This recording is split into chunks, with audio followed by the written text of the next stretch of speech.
Hello everyone, welcome to my channel. I am Paniksha Bhardwaj. तो आज के लेक्चर में हम क्लास 10th की एसएसटी के हिस्ट्री का chapter number 2 that is nationalism in India, इसके बारे में पढ़ेंगे।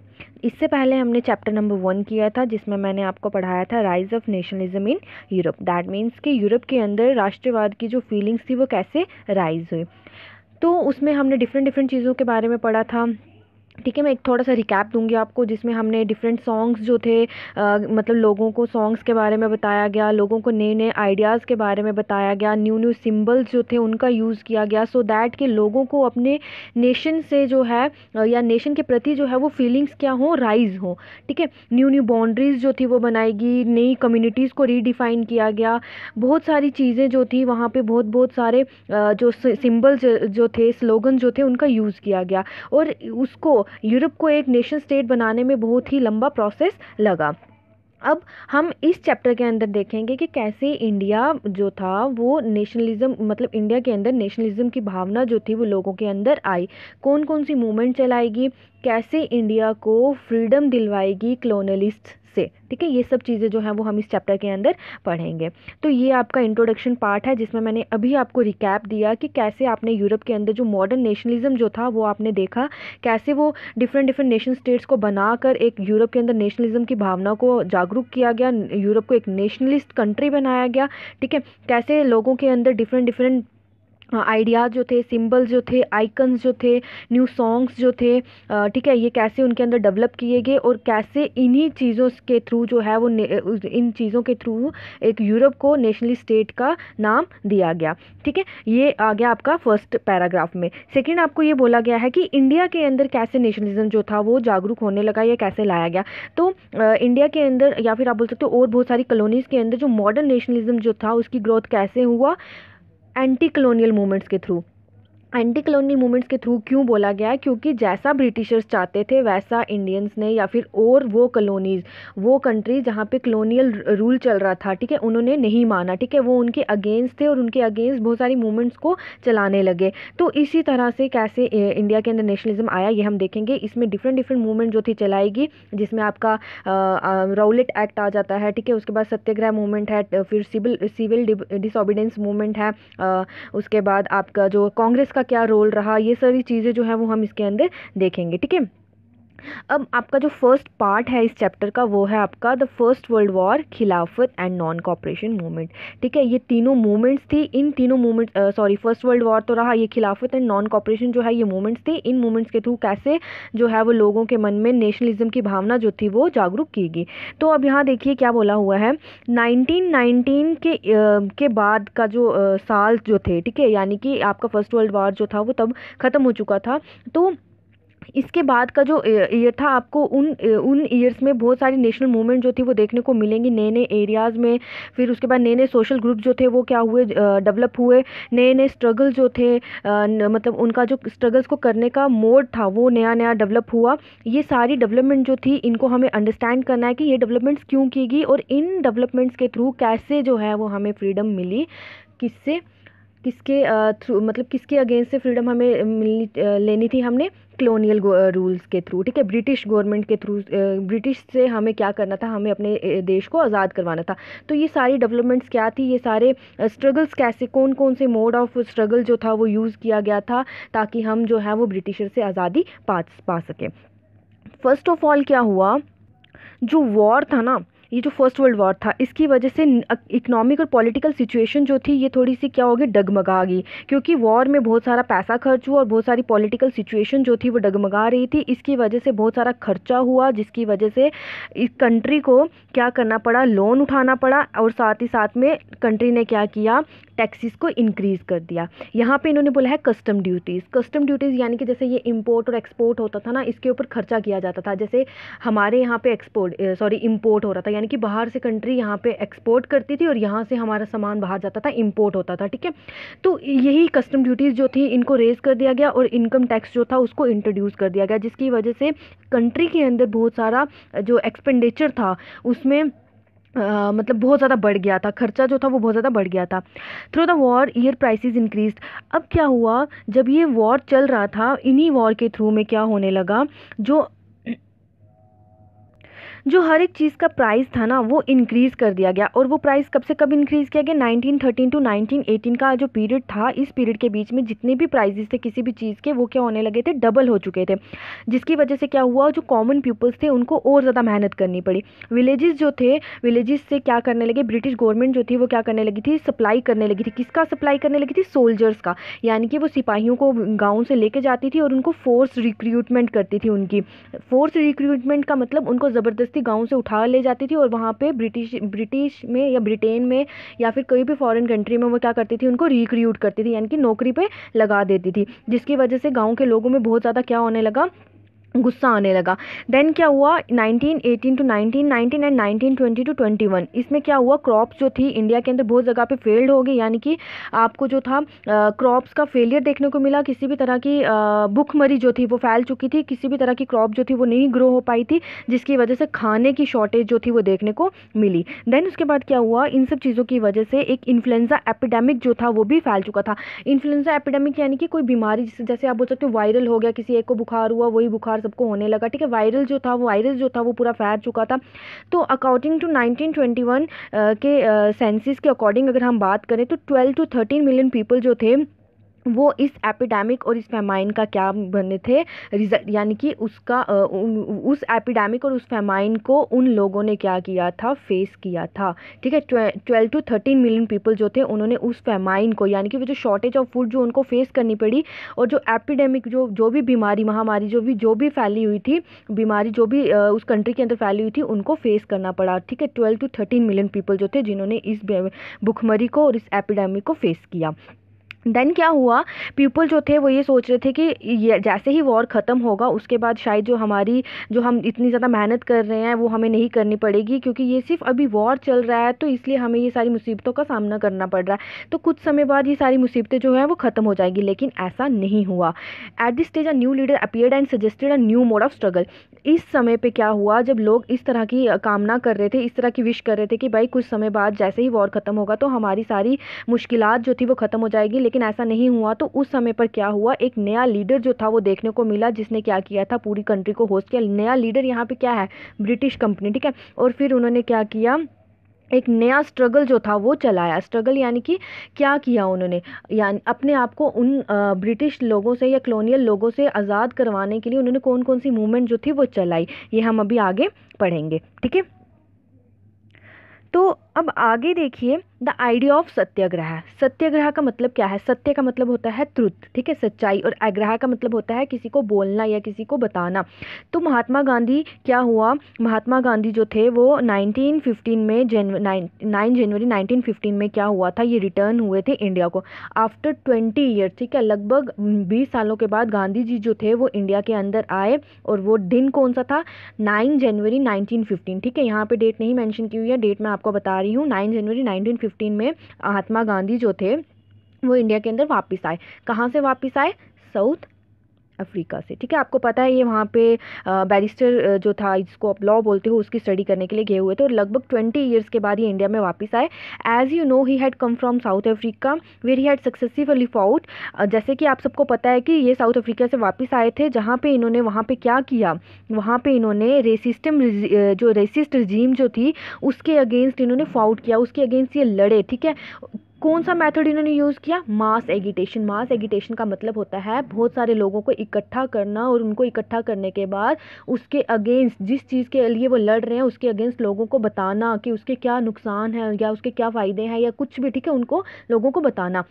जब इन्होंने मास एगिटेशन की तो इन्होंने मास एगिटेशन किसके अगेंस्ट की थी? रेसिस्ट रिजीम, यानी कि साउथ अफ्रीका के लोग जो थे वो ब्लैक होते हैं। ठीक है, वहाँ पे रूल किसका चल रहा था? कॉलोनियल, यानी कि ब्रिटिशर्स का। ब्रिटिशर्स जो थे वो वाइट थे, तो वहाँ पे यही रेसिस्ट जो रिजीम जो थी, यानी कि आप लोग काले हो, आपको हमारे अंडर काम करना पड़ेगा, साउथ अफ्रीका के लोगों को वो ऐसा बोलने लगे। ठीक है, तो गांधी जी ने लोगों को जब इकट्ठा किया, उन्होंने क्या किया? बगावत की। किसके अगेंस्ट? ब्रिटिशर्स के अगेंस्ट, कॉलोनियल रूल के अगेंस्ट जो थी उन्होंने बगावत की, और वहाँ पे लोगों को आज़ादी दिलवाई इस रेसिस्ट रिजीम के अकॉर्डिंगली। ठीक है, जिसको उन्होंने नाम क्या दे दिया, कॉल्ड सत्याग्रह। जो आइडिया ऑफ सत्याग्रह था इसमें क्या थी, पावर थी ट्रूथ की। दैट मीन्स कि जो ये सत्याग्रह का जो आइडिया रखा गया गांधी जी के द्वारा, इसमें ये था कि भाई सच्चाई ही बोली जाएगी, सच ही बोला जाएगा और सच ही ढूंढा जाएगा। यानी कि आप लोग जो भी काम करोगे वो सही होना चाहिए, ठीक है। अगर वो सही होगा तो आपको किसी भी चीज़ की या किसी भी इंसान की बात मानना ज़रूरी नहीं है, लेकिन वो काम जो है, जो भी आप कर रहे हो या जिसके लिए भी आपने आवाज़ उठाई है, वो सच्चाई वाली होनी चाहिए, सच होना चाहिए उसमें, ठीक है। यहाँ पे आपको देखिए साइड पे ये भी दिया हुआ है महात्मा गांधी ने सत्याग्रह। महात्मा गांधी ने सत्याग्रह को क्या बोला, पैसिव रेजिस्टेंस। पैसिव रेजिस्टेंस यानी कि जो आप काम कर रहे हो वो सही होना चाहिए, अगर वो सही है तो उसको अगर कोई भी रोकने की कोशिश करेगा तो वो इंसान गलत है, आप गलत नहीं होगे। देन उन्होंने बोला, यहाँ पे क्या है, पावर ऑफ ट्रूथ बोला गया है, ठीक है। पावर ऑफ ट्रूथ का मतलब यही कि जो भी आप काम करोगे उसके अंदर पावर किसकी होनी चाहिए, सच्चाई की पावर होनी चाहिए। इस सच्चाई के बिना कोई भी काम नहीं होना चाहिए। अगर आप सही हो तो वो काम आप बिना वायलेंस के भी कर सकते हो। देन उन्होंने बोला कि सत्याग्रह एक फिजिकल फोर्स नहीं है। फिजिकल फोर्स यानी कि यहाँ पे हाथापाई या लड़ाई झगड़ा नहीं होगा, इसको बिना किसी डिस्ट्रक्शन के भी जो है वो अपनी चीज़ को या अपनी बात को मनवाया जा सकता है। फिर उन्होंने बोला सत्याग्रह एक प्योर सोल फोर्स है। प्योर सोल फोर्स यानी कि जिसको आप अपने अंतर मन से क्या करना चाहोगे, साबित करना चाहोगे। यानी कि आपकी आपका जो माइंड है या आपकी जो वॉइस है, ठीक है, जो भी आप शब्द बोल रहे हो वो दूसरे के मन में घर कर जाने चाहिए। यानी कि दूसरों को पता चल जाना चाहिए कि भाई आप लोग गलत कर रहे हो, लेकिन बिना किसी फिजिकल डिस्ट्रक्शन के, ठीक है, या फिजिकल फोर्स के। तो ये अकॉर्डिंग टू गांधी जी सत्याग्रह का ये मतलब था। तो यहाँ पे भी यही बोला गया कि सत्याग्रह का आइडिया जो है वो पावर ऑफ ट्रुथ को क्या करता है, एम्फेसाइज करता है, और इसमें ज़रूरत है कि सच्चाई के थ्रू ही हर एक काम किया जा सके। If it suggested that it the cause was true, if the struggle was against injustice then physical force was not necessary to find the oppressor. यहाँ पे ये बोला गया है कि अगर आपको लगता है जो भी आप काम कर रहे हो वो सही है और वो काम जो है वो इनजस्टिस के अगेंस्ट हो रहा है, यानी कि अगर आपने एक स्ट्रगल की है, वो स्ट्रगल जो है वो इनजस्टिस के अगेंस्ट है, तो आप उसको बिना फिजिकल फोर्स के भी उस इनजस्टिस को ठीक कर सकते हो, ठीक है, उस ऑप्रेसर के अगेंस्ट लड़ सकते हो। किसी भी चीज़ को अग्रेसिव हुए बिना आप एक सत्याग्रही की मतलब एक जंग जो है वो जीत सकते हो बिना किसी नॉन वायलेंस के। तो यही सब चीज़ें जो हैं वो गांधी जी ने यहाँ पे बताना चाहिए कि भाई आप एक इंसान को बिना मारे कूटे या बिना उसके साथ लड़ाई झगड़ा किए, बिना उसके साथ गाली गलौज किए आप एक जंग को जीत सकते हो, यानी कि आप उसको अपनी बात मनवा सकते हो, ठीक है। यही चीज़ जो थी वो गांधी जी ने इस आइडिया ऑफ सत्याग्रह के थ्रू समझाना चाहा। आई होप आपको ये चीज़ जो है वो यहाँ पे क्लियर हुई होगी। नेक्स्ट उन्होंने देखिए यहाँ पे लास्ट में आपको ये बताती हूँ, by this struggle truth was born to ultimately triumph. उन्होंने ये बोला कि इस स्ट्रगल के थ्रू गांधी जी जो था वो ये बोलना चाहते थे कि ट्रूथ सच्चाई जो है वो बिना किसी लड़ाई झगड़े के भी जीती जा सकती है। महात्मा गांधी का ये मानना था कि दैट दिस धर्म of non violence could unite all Indians.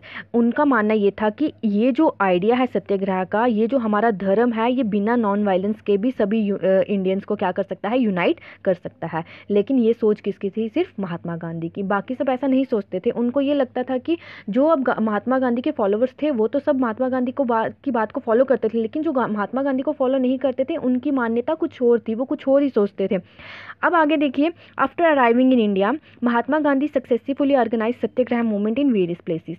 यानी कि इंडिया में आने के बाद, इंडिया में महात्मा गांधी जी जो थे वो कब आए थे, देखिए 1915 में। जब वो 1915 में आ गए थे उसके बाद महात्मा गांधी जो थे उन्होंने डिफरेंट पार्ट्स में जो सत्याग्रह मूवमेंट थी उसको क्या किया, ऑर्गेनाइज किया।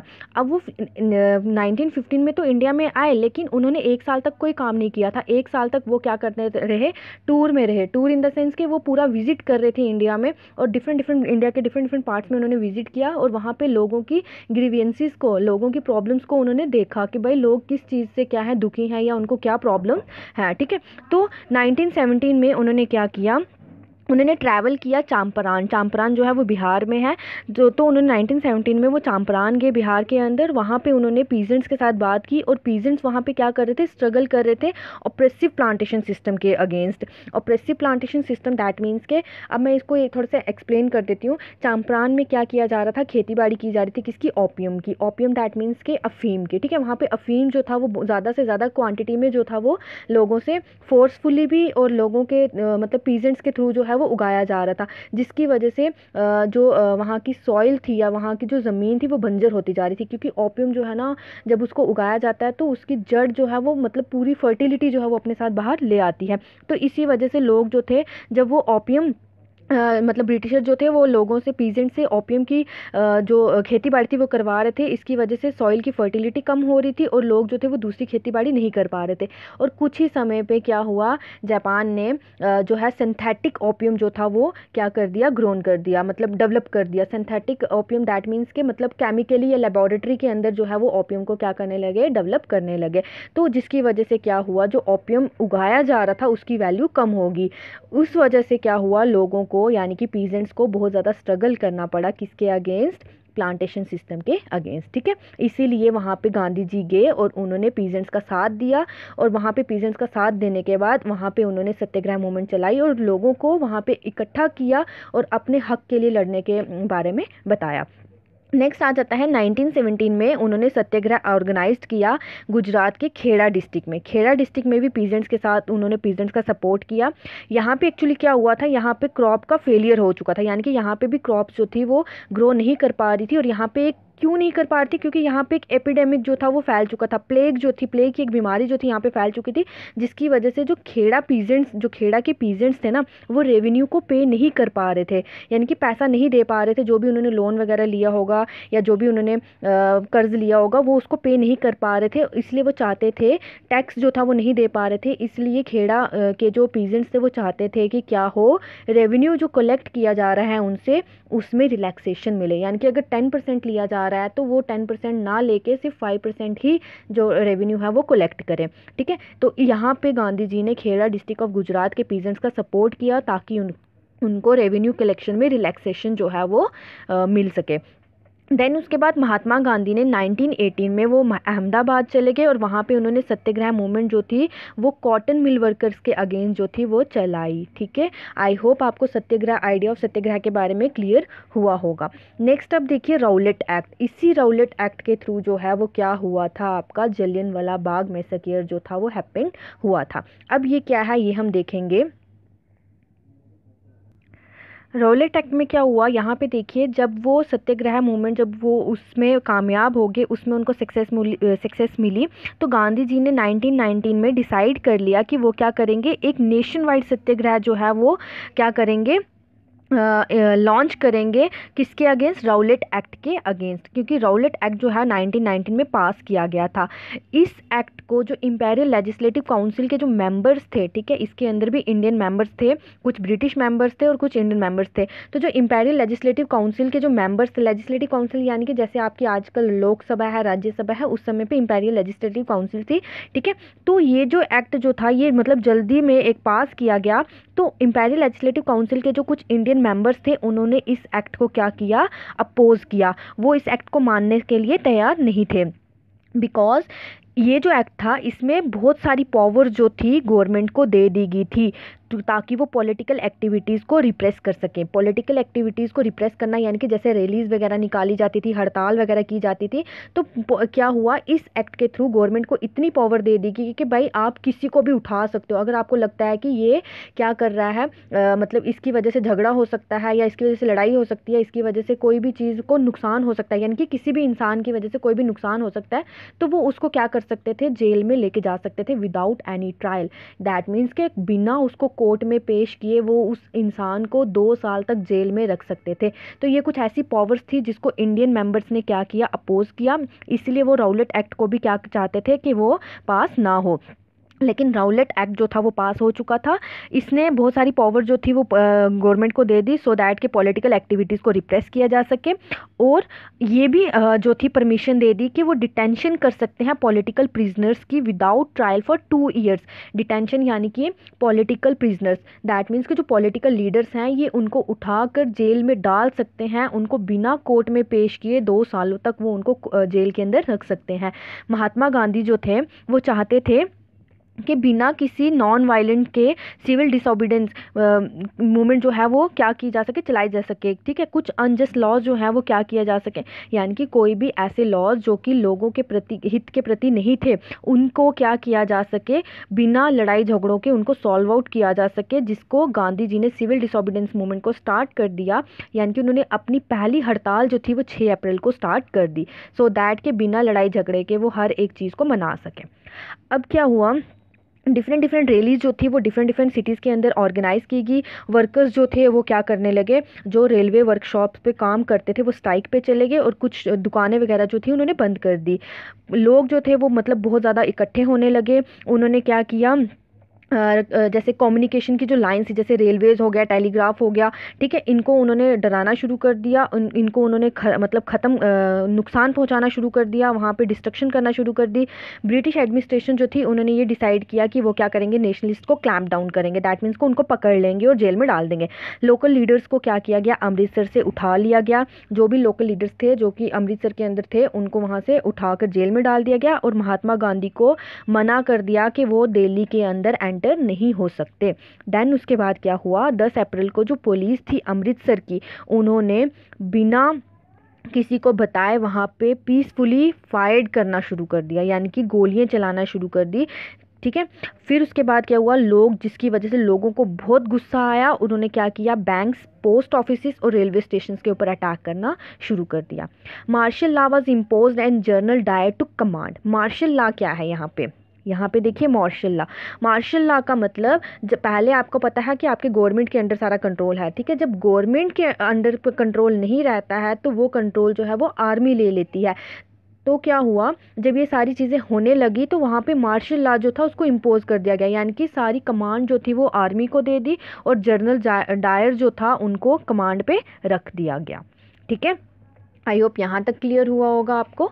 नेक्स्ट आपका आ जाता है 13 अप्रैल को। आपको याद होगा 13 अप्रैल 1919 में बैसाखी का दिन था, और 13 अप्रैल को बैसाखी बनाई जाती है। तो क्या हुआ, 13 अप्रैल को जलियांवाला बाग जो था वो, वहाँ पे जो भी हादसा हुआ वो हैपेंड हुआ, ठीक है। उस समय पे बहुत सारे लोग जो थे वो क्या करने लगे, जलियांवाला बाग में इकट्ठा होने लगे। कुछ जो थे वहाँ पे प्रोटेस्ट के लिए आए थे, सो दैट कि वो गवर्नमेंट की उस पॉलिसी को, उस एक्ट को रिप्रेस कर सके, दबा सके। और कुछ जो थे वो सिर्फ वहाँ पे बैसाखी का जो मेला था उसको अटेंड करने आए थे। और कुछ लोग, मतलब जैसे कि ये थोड़ा आउटसाइड था, सिटी के थोड़ा दूर था, बहुत सारे लोगों को नहीं पता था कि अमृतसर के अंदर मार्शल लॉ जो है उसको इम्पोज कर दिया गया है। तो बहुत सारे लोग जो थे, गांव के लोग जो थे वो अनअवेयर थे इस मार्शल लॉ से, ठीक है, जो भी इम्पोज किया गया था सिटी के अंदर। डायर जो था वो क्या करने लगा, General Dyer, brigadier General Dyer जो थे, उन्होंने क्या किया, जलियांवाला बाग में आए और उन्होंने जितने भी एग्जिट पॉइंट थे किसके, जलियांवाला बाग के, उनको बंद करवाया, और वहाँ पे ओपन फायर जो थी वो लोगों के ऊपर शुरू करवा दी, जिसमें बहुत सारे लोग जो थे वो मर गए थे। उनका मानना ये था, जनरल डायर ने कुछ समय बाद ये डिक्लेयर किया कि उन्होंने ये चीज़ इसलिए करवाई सो दैट के सत्याग्रही जो थे, यानी कि जो सत्याग्रह के राह पे चल रहे थे लोग, उनके अंदर जो था वो डर पैदा करवाया जा सके, ठीक है। उनका मेन मोटिव ये था। देन उसके बाद क्या हुआ, जैसे जैसे ये जो न्यूज़ थी फैलने लगी, क्राउड जो थी नॉर्थ इंडियन टाउन्स में वो बहुत ज़्यादा इकट्ठे होने लगे, लोग जो थे वो बहुत ज़्यादा इकट्ठे होने लगे। उन्होंने स्ट्राइक्स की, पुलिस के साथ लड़ाई झगड़े किए, गवर्नमेंट बिल्डिंग्स पे अटैक करना शुरू कर दिया। गवर्नमेंट जो थी उन्होंने क्या किया, इस चीज़ का जो था जवाब वो भी वैसे ही दिया। उन्होंने भी लोगों को मारना शुरू कर दिया, लोगों को ह्यूमिलेट करना शुरू कर दिया, लोगों को डराना शुरू कर दिया। सत्याग्रही जो थे उनको मतलब इतना तंग कर दिया क्या कि वो लोग जो थे वो स्ट्रीट्स छोड़ के भाग गए, और उनको बोला कि भाई आप जब भी किसी साहिब को देखोगे तो आपको सलाम करना पड़ेगा। सलाम दैट मीन्स कि सल्यूट करना पड़ेगा। पीपल जो थे वो वहाँ से भाग गए। कुछ जो थे वो कुछ गाँव जो थे उनको मतलब बॉम्ब से उड़ा दिया गया, जैसे कि गुजरान वाला जो कि पंजाब में था उस समय पे, लेकिन अब पाकिस्तान में है, ठीक है। Seeing violence spread, Mahatma Gandhi called up the movement. ये सारी चीज़ें जब जो थी महात्मा गांधी ने देखी तो उन्होंने क्या किया, इस मूवमेंट को बंद कर दिया। कौन सी मूवमेंट, सत्याग्रह मूवमेंट, ठीक है। देन क्या हुआ, जो राउलेट सत्याग्रह, जो ये मूवमेंट जो स्प्रेड होने लगी, बहुत ज़्यादा स्प्रेड हुई, गांधी जी ने बोला कि भाई इस मूवमेंट को क्या कर देना चाहिए, बंद कर देना चाहिए। लेकिन ये जो मूवमेंट थी ये कुछ टाउन्स और सिटीज़ में अभी भी चल रही थी। महात्मा गांधी जो थे वो अब ये सोचने लगे कि अब क्या है, एक ऐसी ब्रॉड बेस्ड मूवमेंट होनी चाहिए जो कि पूरे इंडिया के अंदर चले, ना कि सिर्फ कुछ सिटीज़ और टाउन्स के अंदर। But he was certain that no such movement could be organise without bringing the Hindu and Muslim closer together. लेकिन उनका ये मानना था कि कोई भी ऐसी मूवमेंट नहीं है जो कि मतलब ऑर्गेनाइज की जाएगी बिना हिंदू और मुस्लिम्स को इकट्ठे मतलब पास लाए बिना। ठीक है, ऐसी कोई मूवमेंट नहीं है जो पूरी इंडिया के अंदर चलाई जाएगी बिना हिंदू और मुस्लिम को इकट्ठे किए बिना। सो उन्होंने क्या किया, उन्होंने बोला कि एक काम है, एक ऐसी चीज़ है जो कि क्या कर सकती है, हिंदू और मुस्लिम्स को इकट्ठे कर सकती है। वो क्या था, अगर खिलाफत इशू जो है, जो खिलाफत का जो इशू चल रहा था उसको ले लिया जाए, यानी कि उसको सॉर्ट आउट किया जाए। अब क्या हुआ, जो फर्स्ट वर्ल्ड वॉर था, उस फर्स्ट वर्ल्ड वॉर के दौरान जो ऑटोमन टर्की थी उसकी हार हो चुकी थी। ठीक है, टर्की के अंदर जो भी ऑटोमन रूल चल रहा था वो ख़त्म हो चुका था।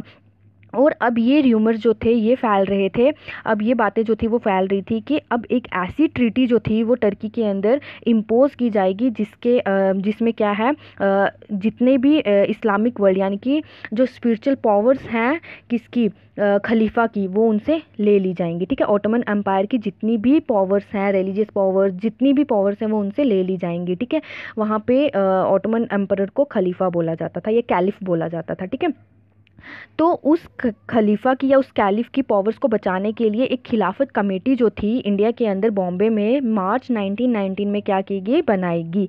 अब उस कमेटी के थ्रू क्या हुआ, एक यंग जनरेशन थे मुस्लिम लीडर्स की, यानी कि दो भाई थे, मोहम्मद अली और शौकत अली। इन दोनों भाइयों ने मिलकर एक खिलाफत कमेटी जो थी वो फॉर्म की बॉम्बे के अंदर 1919 में।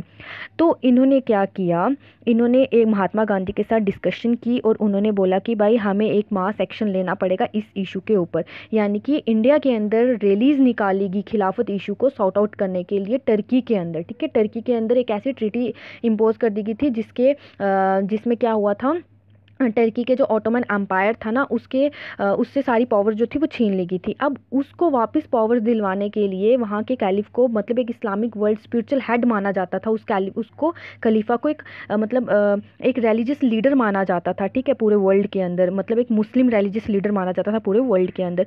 तो उसको वापस पावर्स दिलवाने के लिए ही ये जो खलीफत कमेटी जो थी वो इंडिया के अंदर कंपोज की गई थी। तो मोहम्मद अली और शौकत अली ने महात्मा गांधी से बात की और उन्होंने बोला कि भाई हमें एक मास एक्शन जो था उसको यूनाइट करना पड़ेगा, लोगों को इकट्ठा करना पड़ेगा सो दैट कि हम इस इशू को क्या कर सके, सॉर्ट आउट कर सकें। गांधी जी ने क्या किया, उन्होंने इस अपॉर्चुनिटी को लिया और उन्होंने क्या किया, मुस्लिम्स और हिंदूज़ को इकट्ठा किया सो दैट एक नेशनल मूवमेंट को यूनिफाई कर दिया। ठीक है, मुस्लिम्स को भी इकट्ठा किया और हिंदू को भी इकट्ठा किया। तो क्या हुआ, कलकत्ता सेशन जो हुआ था, यानी कि कांग्रेस का जो कलकत्ता में सेशन हुआ था सितंबर 1920 में, उसमें गांधी जी ने लोगों को, लीडर्स को और लोगों को कन्विंस कर दिया कि क्या होगा, अब वो एक नॉन कॉपरेशन मूवमेंट भी स्टार्ट करेंगे सो दैट कि वो क्या कर सके, खिलाफत और as well as for swaraj के लिए वो एक ऐसी मूवमेंट, यानी कि उन्होंने नॉन कॉपरेशन मूवमेंट जो थी उसको स्टार्ट कर दिया गया जिसमें खलीफत को भी यानी कि खिलाफत मूवमेंट को भी सपोर्ट किया जाएगा as well as swaraj movement को भी सपोर्ट किया जाएगा, स्वराज यानी कि फ्रीडम के लिए भी सपोर्ट की जाएगी। ठीक है, तो यहाँ पे उन्होंने अपने लीडर्स को कन्विंस कर लिया था।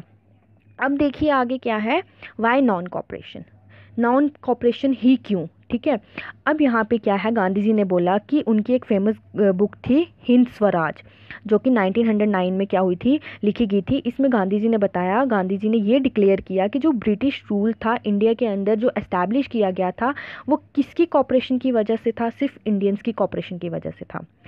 अगर वो वहाँ पे सरवाइव कर रहे थे, यानी कि वो इंडिया के अंदर अगर वो रह रहे थे तो वो सिर्फ और सिर्फ इंडियंस की कॉपरेशन की वजह से ही था। अगर इंडियंस रिफ्यूज़ कर देते उनकी कॉपरेशन को तो ब्रिटिश रूल जो था वो इंडिया के अंदर बहुत जल्द ही क्या होता, या बहुत कुछ सालों के अंदर ही क्या हो जाता, ख़त्म हो जाता और स्वराज जो था वो सामने आता, यानी कि स्वराज यानी कि इंडिपेंडेंस, फ्रीडम जो थी वो लोगों को देखने को मिलती। सिर्फ और सिर्फ इंडियंस की कॉपरेशन की वजह से ही ब्रिटिशर्स जो थे उन्होंने सर्वाइव किया।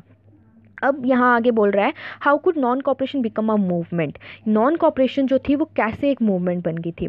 तो गांधी जी जो थे उन्होंने एक मूवमेंट प्रपोज की डिफरेंट डिफरेंट स्टेजेस के थ्रू। उन्होंने बोला सबसे पहली स्टेज उनकी ये थी कि आपको गवर्नमेंट टाइटल जो थे वो क्या करने पड़ेंगे, सरेंडर करने पड़ेंगे। यानी कि जब भी कोई एक अच्छा काम करता था, जैसे रविंद्रनाथ टैगोर को भी सर का टाइटल मिल गया, कोई भी अच्छा काम करता था उसको सर बोल देते थे या कोई मैडम बोल देते थे, ठीक है।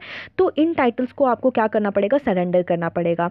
आपको सिविल सर्विसेज को बायकॉट करना पड़ेगा। सिविल सर्विसेज यानी कि आपको उन एसोसिएशन से, उन लोगों से आपको जो कोई भी मतलब जिनसे आपको मतलब बन नहीं रही है या जिन जो आपको नुकसान पहुंचा रहे हैं लोग, उनके कामों को आपने रिफ्यूज़ करना है, ठीक है। बायकॉट यानी कि बहिष्कार करना है। आपने सिविल सर्विसेज का एग्ज़ाम नहीं देना है, ठीक है। कोई भी सिविल सर्विसेज नहीं देनी है। आपने आर्मी ज्वाइन नहीं करनी है, आपने पुलिस ज्वाइन नहीं करनी है, आपने कोर्ट्स ज्वाइन नहीं करनी है, ठीक है। कोई भी लीगल प्रैक्टिस कोर्ट में कर रहा था अगर इंडियन, तो आपको वो नहीं करना है। लेजिस्लेटिव काउंसिल यानी कि आपके लोकसभा और राज्यसभा में जो भी उस समय पे जो भी मतलब सभा थी या काउंसिल थी उसमें आपने पार्टिसिपेट नहीं करना है। स्कूल्स ज्वाइन नहीं करने हैं आपने। फॉरेन स्कूल्स और फॉरेन गुड्स जो हैं वो नहीं आपने लेना है, ठीक है। इन सब का आपको सरेंडर करना पड़ेगा। Then in case the government use repression.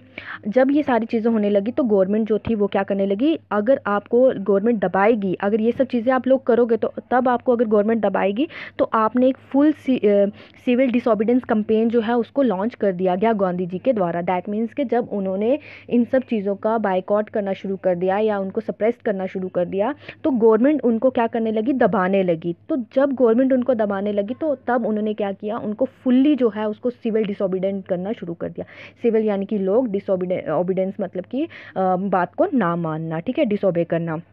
Through the summer of 1920, Mahatma Gandhi and Shaukat Ali toured extensively, mobilizing popular support for the movement. यानी कि 1920 के समर में महात्मा गांधी और शौकत अली जो थे उन्होंने डिफरेंट इंडिया के डिफरेंट पार्ट्स में टूर किया और वहाँ पे लोगों को मोबिलाइज़ किया सो दैट कि वो इस मूवमेंट को क्या करें, सपोर्ट करें। अब जो गांधी जी के फॉलोवर्स थे, डिसाइपल्स जो थे, वो तो गांधी जी की बात को मान रहे थे, लेकिन कुछ जो कांग्रेस लीडर्स जो थे वो गांधी जी की बात को नहीं मान रहे थे, बिकॉज वहाँ पे भी काउंसिल इलेक्शंस होने थे जो कि नवंबर 1920 में होने थे। तो वो इन सब चीज़ों को बायकॉट करने से मना कर रहे थे, ठीक है। उनको ये डर था कि अगर ये मूवमेंट जो थी ये जो पॉपुलर होगी तो इसकी वजह से वायलेंस जो था वो भी क्या हो जाएगा, फैल जाएगा। सो क्या हुआ, सितंबर और दिसंबर के जो बीच का जो भी टाइम पीरियड था उसमें क्या किया, एक टसल जो था कांग्रेस के बीच में चल रहा था। टसल यानी कि होता है ना ऐसे खींचातानी थी, कह के भाई हम गांधी जी को सपोर्ट करें कि नहीं, या फिर हम काउंसिल के इलेक्शंस को सपोर्ट करें या उसमें पार्टिसिपेट करें। तो ये सब चीज़ें जो थी उनके बीच में चल रही थी। For a while there seemed no meeting point between the supporters and the opponents of the movement. So कुछ समय के लिए कोई भी एक मीटिंग पॉइंट नहीं बन पा रहा था जो कि उस मूवमेंट को, ठीक है, सिविल डिसोबीडेंस मूवमेंट को या फिर नॉन कॉपरेशन मूवमेंट को सपोर्ट कर रहे थे, या फिर वो लोग जो कि चाहते थे कि भाई हम क्या करें, काउंसिल के इलेक्शंस को पार्टिसिपेट करें। फिर क्या हुआ, फाइनली एक कांग्रेस का सेशन किया गया नागपुर में दिसंबर 1920 में, जिसमें ये कंप्रोमाइज़ किया गया कि वो क्या करेंगे, यानी कि ये कंप्रोमाइज़ हुआ कि लोग जो थे इस टसल से बाहर आ चुके थे, अब वो क्या कर रहे थे, नॉन कॉपरेशन प्रोग्राम को उन्होंने अडॉप्ट कर लिया, ठीक है। वो इस टसल से बाहर निकल चुके थे, यानी कि अब उनको किसी भी तरह का कन्फ्यूजन नहीं था। वो नहीं सोच रहे थे कि हम काउंसिल के इलेक्शंस को मतलब सपोर्ट करें या फिर हम इस नॉन कॉपरेशन मूवमेंट को सपोर्ट करें। तो उन्होंने क्या किया, काउंसिल के इलेक्शंस को छोड़ दिया और उन्होंने नॉन कॉपरेशन प्रोग्राम को अडॉप्ट कर लिया। How did the movement unfold? Who participated in? How did different social groups conceive of the idea of non-cooperation? That means कि अब ये मूवमेंट जो थी कैसे अनफोल्ड हुई, किस किसने इसके अंदर पार्टिसिपेट किया, कौन कौन से सोशल ग्रुप्स जो थे जिन्होंने इसको पार्टिसिपेट किया था, उनका वे ऑफ थॉट क्या था नॉन कॉपरेशन को लेके, उनकी सोच क्या थी, ठीक है। तो ये हम आपका आगे जो आपका सेकेंड इसका सब टॉपिक आ जाता है differing stands with in the movement, उसमें हम पढ़ेंगे। डिफरिंग स्टैंड्स का मतलब हो गया कि जो लोग इसके अंदर पार्टिसिपेट कर रहे हैं उनकी सोच क्या है, ठीक है, उनकी थॉट्स क्या हैं। तो जिन जिन लोगों ने इस मूवमेंट को पार्टिसिपेट किया उनको उन लोगों का यानी कि नॉन कॉपरेशन मूवमेंट को लेके उनकी मान्यता क्या थी, उनकी सोच क्या थी। अब क्या था, जो नॉन कॉपरेशन खिलाफत मूवमेंट ये जो दोनों शुरू की गई थी एट द सेम टाइम, ये जनवरी 1921 में शुरू हो चुकी थी। बहुत सारे सोशल ग्रुप जो थे उन्होंने इस मूवमेंट में पार्टिसिपेट किया। हर किसी की अपनी अपनी एक एस्पिरेशन थी, अपनी अपनी एक सोच थी। हर किसी ने अपने अपने तरीके से स्वराज को मतलब रिस्पॉन्ड किया और but the term meant different things to different people. Swaraj का मतलब यही था कि फ्रीडम उनको मिले, किससे? ब्रिटिश रूल से, कॉलोनियल रूल से। लेकिन हर किसी ने इसको अपने अपने तरीके से समझा, अपने अपने तरीके से किया। जैसे कि अब मूवमेंट जो थी टाउन्स में चलाएगी। अब मैं आपको इसका इन शॉर्ट बता देती हूँ कि क्या हुआ। मूवमेंट जो कि मिडिल क्लास, मतलब टाउन्स के अंदर मिडिल क्लास लोग जो थे वो ज़्यादा थे, ठीक है। तो जो मूवमेंट स्टार्ट की गई थी वो मिडिल क्लास पार्टिसिपेशंस के ही थ्रू जो थी वो स्टार्ट की गई थी सिटीज़ के अंदर। बहुत सारे बच्चे जो थे उन्होंने गवर्नमेंट स्कूल्स जो थे और गवर्नमेंट कॉलेजेस जो थे वो छोड़ दिए थे। हेड मास्टर्स ने और टीचर्स ने रेजिग्नेशन दे दिया, रिज़ाइन कर दिया। लॉयर्स जो थे उन्होंने अपनी लीगल प्रैक्टिसेस को छोड़ दिया, कोर्ट छोड़ दिए उन्होंने, ठीक है। जो काउंसिल इलेक्शन जो थे उनको बायकॉट कर दिया गया बहुत सारे प्रोविंसेस में एक्सेप्ट मद्रास। मद्रास में क्यों नहीं उसको बायकॉट किया गया? बिकॉज वहाँ पे एक जस्टिस पार्टी थी और वो जस्टिस पार्टी जो थी वो लोअर क्लास के लोगों से बिलोंग करती थी। अब क्या हुआ, जो लोअर क्लास के जो मतलब नॉन ब्राह्मण्स थे, लोअर क्लास भी नहीं बोल सकते, non Brahmins, non Brahmins that means के वो लोग जो कि ब्राह्मण्स की कैटेगरी से नहीं थे।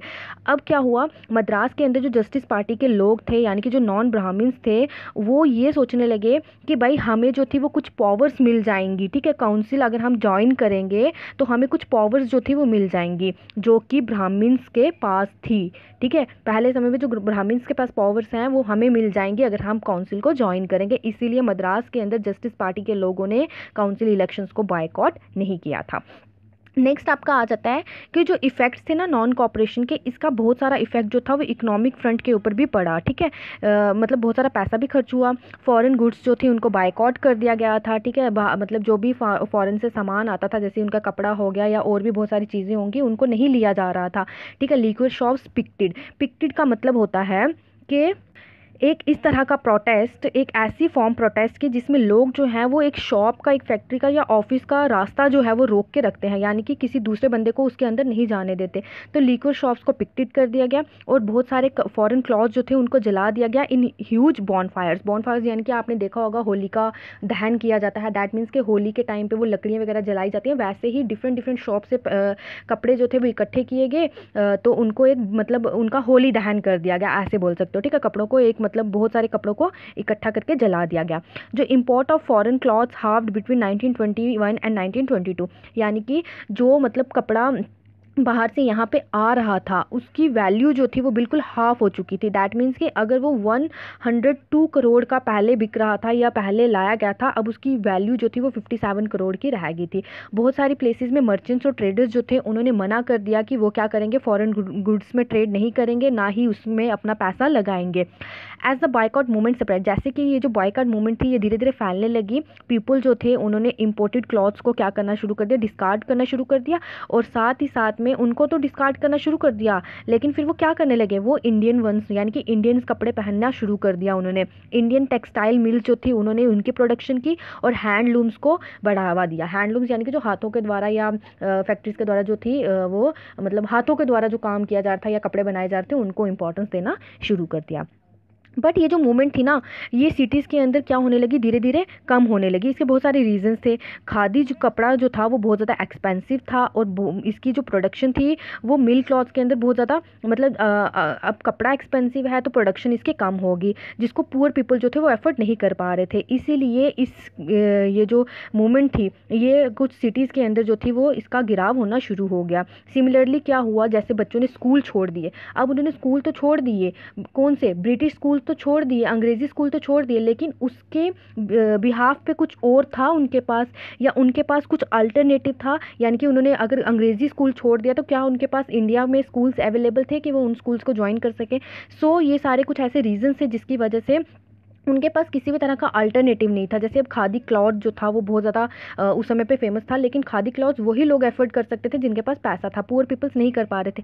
तो अल्टरनेटिव ना होने की वजह से ये मूवमेंट जो थी वो टाउन्स के अंदर, सिटीज़ के अंदर स्लोली क्या होने लगी, कोलैप्स होना शुरू हो गई। और इसीलिए कुछ स्टूडेंट टीचर जो थे उन्होंने वापस क्या किया, गवर्नमेंट स्कूल जो थे जो उन्होंने ज्वाइन कर लिए, कॉलेजेस ज्वाइन कर लिए, लॉयर्स जो थे वो वापस से कोर्ट में चले गए और उन्होंने अपना काम वहाँ पर शुरू कर दिया, ठीक है। तो नेक्स्ट आ जाता है rebellion in the country side. अब हमने अभी टाउन्स का पढ़ा, सिटीज़ का पढ़ा। अब हम देखेंगे कि कैसे विद्रोह जो था वो गांव में शुरू हुआ था। अब सिटीज़ की तो आपने बात देख ली कि कैसे जो था, मतलब सिटीज़ के अंदर लोगों ने पहले सपोर्ट तो किया, लेकिन अल्टरनेटिव ना होने की वजह से वो वापस मूवमेंट वहाँ पे क्या हो चुकी थी, फॉल हो चुकी थी। अब सिटीज़ के बाद नॉन कॉपरेशन मूवमेंट जो थी वो गाँव में आना शुरू हो गई थी, स्प्रेड होना शुरू हो गई थी। It Drew into its fold the struggles of peasant and tribals.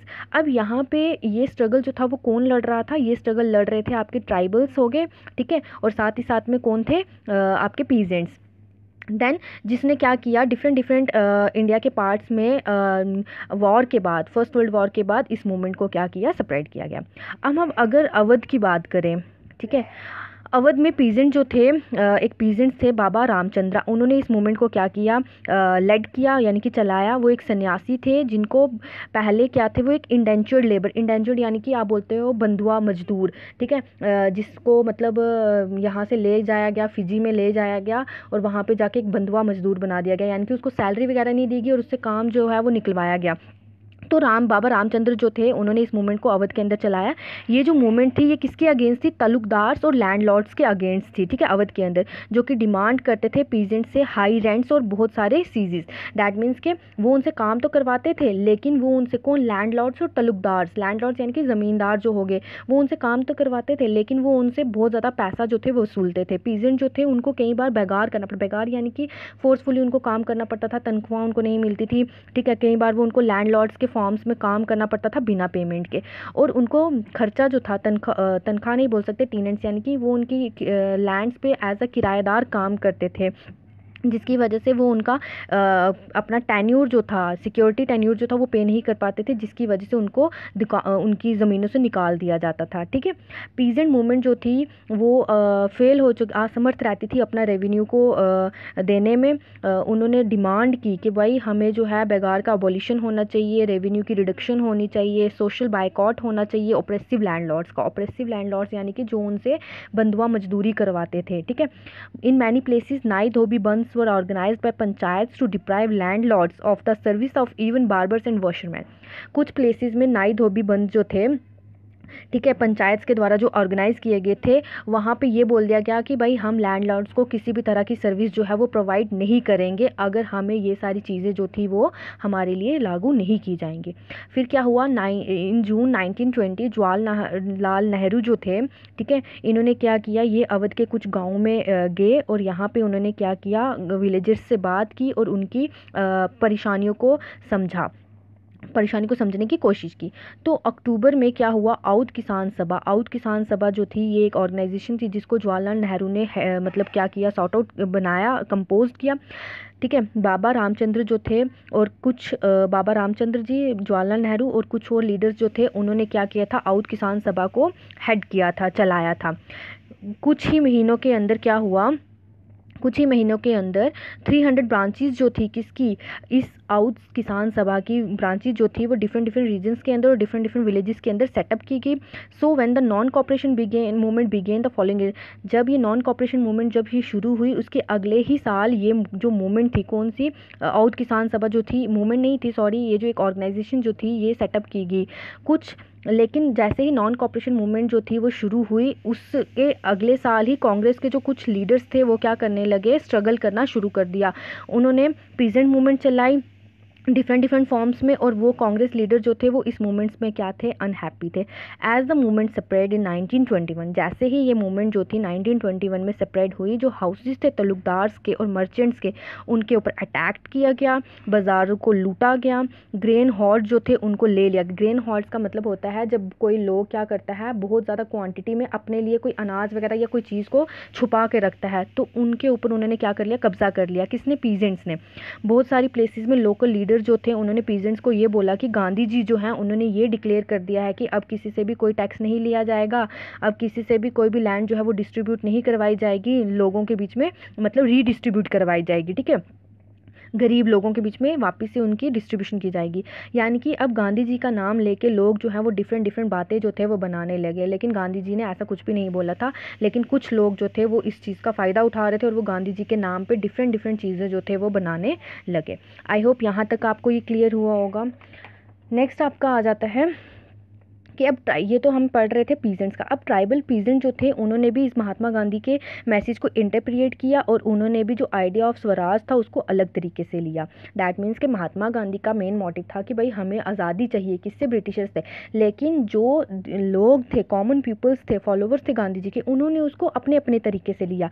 अब in the Gudem hills of Andhra Pradesh, Gudem hill जो आंध्र प्रदेश के अंदर गुडेम हिल्स है, वहाँ पे क्या हुआ, मिलिटेंट गोरिल्ला मूवमेंट जो थी वो स्प्रेड हो गई थी 1920s में। ठीक है, ये एक स्ट्रगल की फॉर्म नहीं थी, बट कांग्रेस ने इसको क्या किया था, अप्रूवल दे दिया था। देन उसके बाद क्या हुआ, एक मिनट, देन उसके बाद Here as in other forest region, the colonial government has closed large forest areas preventing people from entering.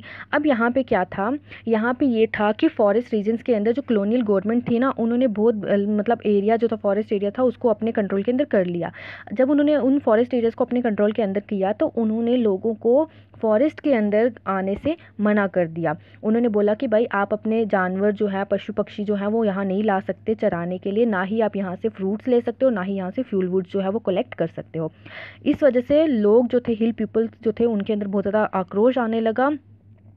Not only were their livelihoods affected but they felt that their traditional rights were being denied. उनको ये लगने लगे कि भाई उनका रहन सहन नहीं सिर्फ इस चीज़ से अफेक्ट हो रहा, बल्कि उनके जो रीति रिवाज हैं उनको भी वहाँ मतलब उनकी भी क्या है, बेइज्जती एक तरह से की जा रही है।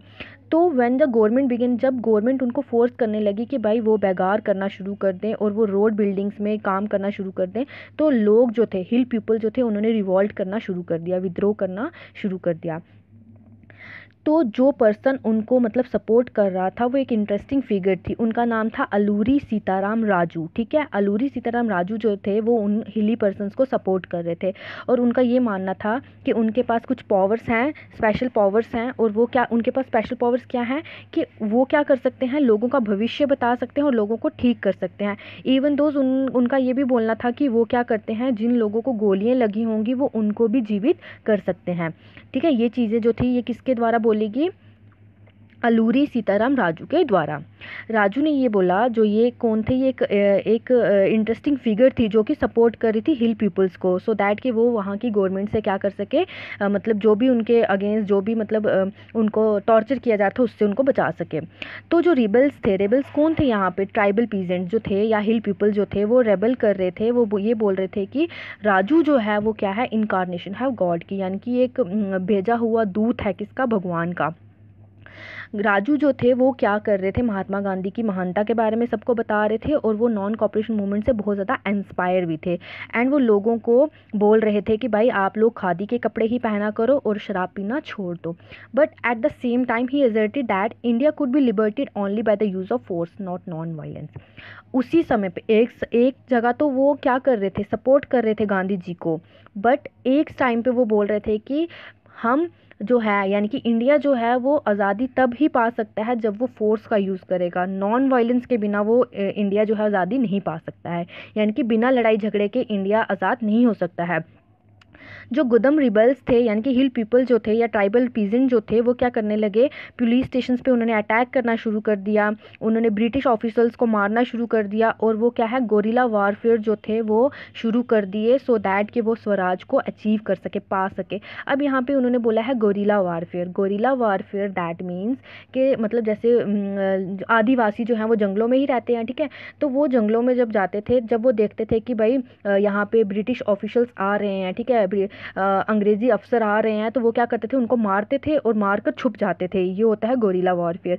तो उन्होंने ये सब चीज़ें करना शुरू कर दी, सो दैट कि वो क्या कर सके, इंडिपेंडेंस को, फ्रीडम को अचीव कर सके। राजू को पकड़ लिया गया और उसको फांसी दे देगी 1924 में, और वो एक फोक हीरो जो था वो बनकर सामने आया। अब स्वराज जो था प्लांटेशंस के लिए कैसा था, ठीक है, नॉन कॉपरेशन मूवमेंट में जो प्लांटेशंस जो थे उनका क्या रोल रहा। वर्कर्स जो थे वो क्या कर रहे थे, महात्मा गांधी के ये जो नोशन जो महात्मा गांधी ने दिया था इसको अपने तरीके से ले रहे थे। For plantation work in Assam freedom meant the right to move freely, ठीक है, वो प्लांटेशन वर्कर जो कि असम में काम कर रहे थे उनके लिए ये था, फ्रीडम का क्या मतलब था कि वो कहीं भी किसी भी तरीके से बाहर जा सकते हैं, आ सकते हैं बिना किसी के परमिशन के। लेकिन उनको क्या था, विलेज के अंदर ही रहना पड़ता था। ठीक है, एक इनलैंड इमिग्रेशन एक्ट जो था 1859 में पास किया गया था। इस इनलैंड इमिग्रेशन एक्ट के थ्रू क्या था, प्लांटेशन वर्कर जो थे वो उनको परमिशन नहीं थी कि वो टी गार्डन्स को बिना परमिशन के बाहर छोड़ के जा सकें, यानी कि जब तक वो परमिशन नहीं लेते थे ब्रिटिश ऑफिशियल से वो बाहर नहीं जा सकते थे। ठीक है, उन टी गार्डन्स को नहीं छोड़ सकते थे। And in fact they were really given such permission, और उनको इस तरह की परमिशन जो थी वो बहुत ही कम मिलती थी। जब वो उन्होंने नॉन कॉपरेशन मूवमेंट के बारे में सुना, ठीक है, किसने, असम के प्लांटेशन वर्कर्स को जब नॉन कॉपरेशन मूवमेंट के बारे में पता चला तो थाउजेंड ऑफ वर्कर्स जो थे उन्होंने अथॉरिटीज़ को मतलब उनकी एक भी ना मानी। उन्होंने प्लांटेशन जो थी यानी कि जहाँ पे वो काम कर रहे थे उनको छोड़ दिया और वो अपने घरों की तरफ चल गए। उनका वो गांधी राज के ऊपर बहुत ज़्यादा यकीन करते थे और उनको पता था कि गांधी राज यहाँ भी आ जाएगा और उनको जो है वो आज़ादी दिलवाएगा। वो किस चीज़ की आज़ादी, कि वो उन टी गार्डन्स को छोड़कर अपने गांव में वापस जा सकें। They however never reach their destination, लेकिन वो अपने डेस्टिनेशन तक कभी नहीं पहुंच सके। Stranded on the way via railway and steamer strike they were caught by the police and brutally beaten up. जब वो रास्ते में मतलब रेलवे से जा रहे हैं या जब वो स्ट्राइक वगैरह करते थे तो पुलिस उनको पकड़ लेती थी और उनको बहुत बुरी तरीके से क्या करती थी, मारती थी। अभी हमारा है आगे कि जो विजन था इन मूवमेंट्स का वो डिफाइंड किया गया कांग्रेस प्रोग्राम के द्वारा। वो इंटरप्रिएट करने लगी, कौन, कांग्रेस जो थी वो इंटरप्रिटेशन यानी कि दखल अंदाजी देने लगी स्वराज के टर्म मतलब फ्रीडम को लेके वो अपनी दखल अंदाजी करने लगी डिफरेंट तरीके से। ठीक है, उन्होंने बोला When the tribals chanted Gandhi's name and raised slogans demanding Swatantra Bharat, they were also emotionally relating to all Indian agitation. When they acted in the name of Mahatma Gandhi and linked their movement to that of the Congress, they were identifying with a movement which went beyond the limits of their immediate locality. That means कि जो कांग्रेस थी उसने इस तरीको इस movement को अलग से ले लिया। उन्होंने बोला कि जब लोग जो हैं वो गांधी जी का नाम लेंगे, ठीक है, कौन लोग, ट्राइबल जो हैं जब वो गांधी जी की नाम जपेंगे, ठीक है, डिफरेंट स्लोगन जो हैं वो बोलेंगे स्वतंत्र भारत को लेके, तो उनसे इमोशनली क्या होगा, वो एक ऑल इंडिया एगिटेशन को है इकट्ठा करेंगे। दैट मीन्स कि वो पूरे इंडिया के लोगों को क्या करेंगे, इकट्ठा करेंगे। जब वो महात्मा गांधी के नाम पे एक्ट करेंगे या वो कांग्रेस से रिलेटेड कोई भी मूवमेंट को चलाएंगे तो उनका एक ही मतलब है कि वो एक ही मूवमेंट को आइडेंटिफाई कर रहे हैं जो कि उनको क्या करेगी, आज़ादी दिलवाएगी। आई होप आपको ये क्लियर हुआ हो। अब यहाँ पे देखिए ये चौरी चौरा के बारे में थोड़ा सा बता देती हूँ। ये 1922 में हुआ था। चौरी चौरा जो जगह है ये गोरखपुर में है। यहाँ पे एक पीसफुल डिमॉन्स्ट्रेशन जो थी, मतलब दैट मीन्स के जो लोग थे वो एक पीसफुली रैली निकाल रहे थे बाज़ार से, लेकिन वहाँ पे जो है एक क्लैश जो था पुलिस का वो उन लोगों के साथ हुआ, यानी कि जो पुलिस थी उन्होंने उन रैली निकालने वाले लोगों को मतलब उनके साथ मारपीट की या गाली गलौज की, ठीक है, कुछ भी किया। तो उस चीज़ का बदला लेने के लिए उन्होंने क्या किया, महात्मा मतलब जो वो लोग थे जिन्होंने रैलीज निकाली थी, ठीक है, उन्होंने क्या किया, चोरी चोरा जो पुलिस पोस्ट थी वहाँ पे जाके आग लगाई और वहाँ पे जाके जितने भी पुलिस के ऑफिशियल्स थे वो सारे ज़िंदा जल गए। जब महात्मा गांधी को इस इंसिडेंट के बारे में पता चला तो उन्होंने बोला कि भाई अब क्या है, नॉन कॉपरेशन मूवमेंट को भी क्या कर दिया जाएगा, रोक दिया जाएगा। अब ये नॉन कॉपरेशन मूवमेंट जो है वो आगे नहीं चलेगी। अब इसके बाद आपका आ जाता है टूवर्ड्स द सिविल डिसोबीडेंस। ठीक है, अब सिविल डिसोबीडेंस क्या था ये हम पढ़ेंगे आगे, साल्ट मार्च क्या था ये हम सारा आगे पढ़ेंगे। आई होप आपको बच्चों यहाँ तक क्लियर हुआ होगा। अगर किसी भी स्टूडेंट को किसी भी तरह का डाउट है या कुछ नहीं समझ आया है या आपको लगा है कि मैम हमें ये नहीं समझ आ रहा है, इसका मतलब आपने नहीं बताया, तो वो आप मुझे कमेंट सेक्शन में पूछ सकते हो। ठीक है, अपने डाउट्स जो हैं वो आप कमेंट सेक्शन में डालिए सो दैट मैं वहाँ जाके आपके डाउट्स को क्लियर कर सकूँ। और आई होप आपको ये लेक्चर पसंद आया होगा। रिमेनिंग पोर्शन जो है वो हम नेक्स्ट लेक्चर्स में करेंगे।